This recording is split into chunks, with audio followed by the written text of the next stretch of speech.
pull-up is one of the best exercises you can do. It's functional and involves a lot of muscles. To get the most out of it and make your pull-ups perfect, you should take a look on these 4 points. We are starting right here with the mistakes. When you do pull-ups, you should always aim for a full range of motion. Do not only use the upper or lower part of the movement and go into full extension of your arms at the bottom. A pull-up should also be performed with strength and not with momentum. Avoid any form of kicking and swinging. Of course, it's also important to control the movement the whole time. Don't let yourself fall into your joints. The last mistake is to not pull evenly. You should control yourself to pull with both sides equally to avoid imbalances.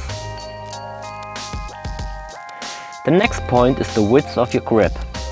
Here you can choose different versions from a wide to a close grip. Avoid a too wide grip, because the wider you choose the grip, the more your elbows go to the side. And this is not an optimal position for the shoulders and can lead to injuries.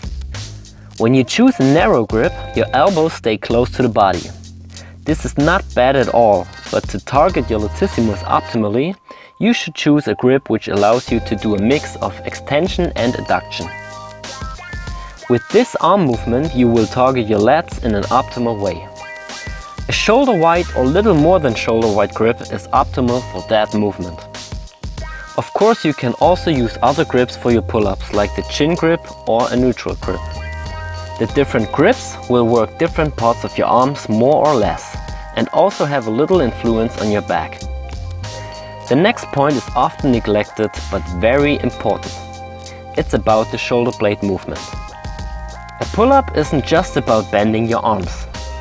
First of all, you have to pull your shoulder blades down to get the necessary tension in your back. After that, you bend your arms and also try to pull your shoulder blades together. We want to avoid a rounded shoulder, because in this way you don't target all the muscles in your back in an optimal way. The rounded shoulder position can also lead to imbalances and injuries in the long term. This leads us to the fine-tuning of the movement, and here it gets a little bit controversial. There are 2 different body positions for a pull-up.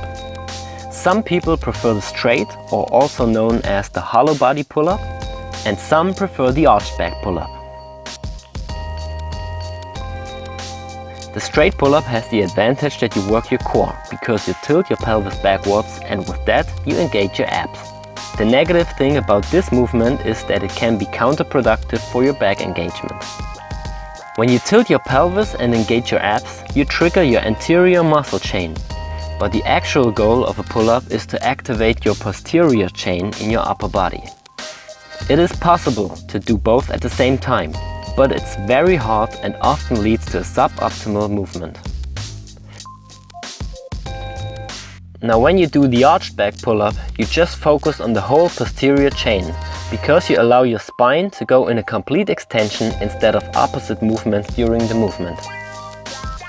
Now some people might say that an arched lumbar spine is not good and unhealthy, but this is only true if you put load on that arched lumbar spine.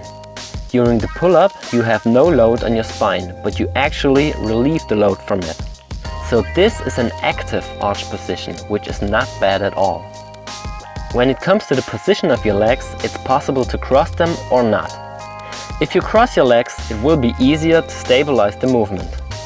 If you do your pull-ups with uncrossed legs, your body has to do more stabilization work, especially in the core. This can be a pro or a con, depending on your goals, but it plays a minor role in terms of back development.